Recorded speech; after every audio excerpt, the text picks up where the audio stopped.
Blow job किंवा मुखमैथून किंवा oral sex हे आजच्या घडीला खूप प्रचलित झालेलं आहे।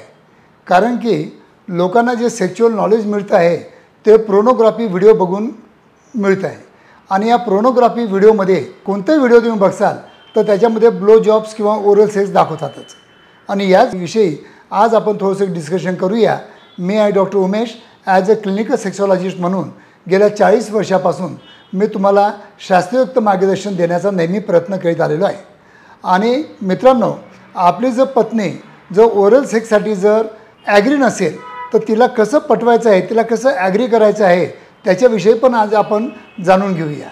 तर मित्रांनो, तर चला चालू करूया की ओरल सेक्स हा सगळ्यांनाच चांगला वाटतो। प्रत्येक पुरुषाला असं वाटतं की आपलं ओरल सेक्स आपल्या पार्टनरनी करायला पाहिजे, पण ते केव्हा केव्हा पार्टनर ॲग्री होत नाही।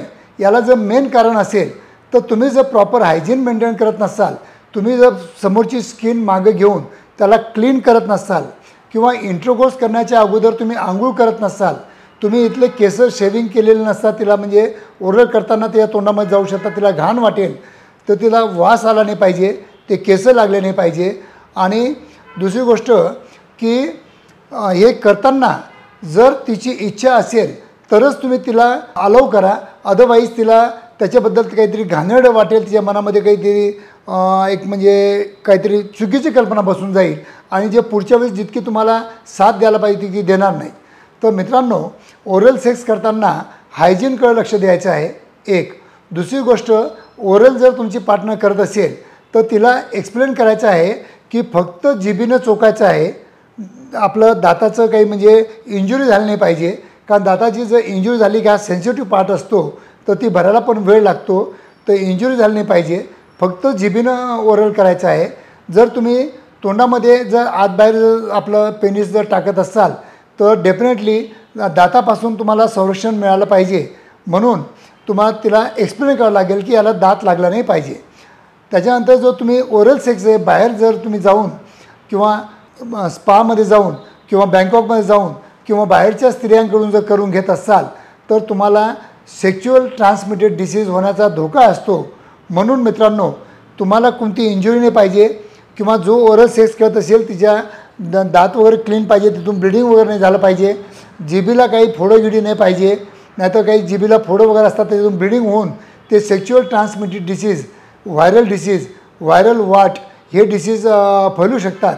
तर बाहेर करताना तर तुम्हाला मी एक ॲडवाईस करेल ॲज अ डॉक्टर की कंपल्सरी कंडम वापरा, नंतरच बाहेरच्या स्त्रियांना किंवा बाहेरच्या पार्टनरला तुम्ही ओरल सेक्ससाठी अलाउड करू शकता। पण बऱ्याच लोकांना जर कंडम वापरलं तर ओरल सेक्समध्ये मजा येत नाही आणि त्याच्यामुळे ते कंडम वापरत नाही, हे इथं अत्यंत चुकीचं आहे। कारण की बाहेरचं इन्फेक्शन उद्या चालून तुम्ही तुमच्या घरी तुमच्या पार्टनरला किंवा वाईफला पण देऊ शकता, हे तुम्ही लक्षात ठेवायला पाहिजे। ओरल सेक्ससाठी जर तुमची पार्टनर तयार नसेल तर तिला हळूहळू प्रॉपरली एक्सप्लेन करा, तिला सॉफ्ट व्हिडिओ जे असतात पोर्नोग्राफी, सॉफ्ट पोर्नोग्राफी जे असते ते व्हिडिओ दाखवा, ते तिचा सहभाग करून घ्या, तिचं पहिलं मन तयार करा, तुम्ही बरोबर संभाषण करा, विचार विनिमय करा आणि जर विचार विनिमय जर एक होत असेल तरच तुम्ही ओरल सेक्स करण्यासाठी तयार व्हा आणि आपल्या पार्टनरला फोर्सफुली ओरल सेक्स करायला तुम्ही अलाउ करू नका। धन्यवाद मित्रांनो। अजून काही तुमच्याकडे काही म्हणजे याविषयी तुम्हाला कॉमेंट काही असतील तर ते कॉमेंट बॉक्समध्ये विचारा, माझा व्हिडिओ लाईक करा, शेअर करा। धन्यवाद मित्रांनो।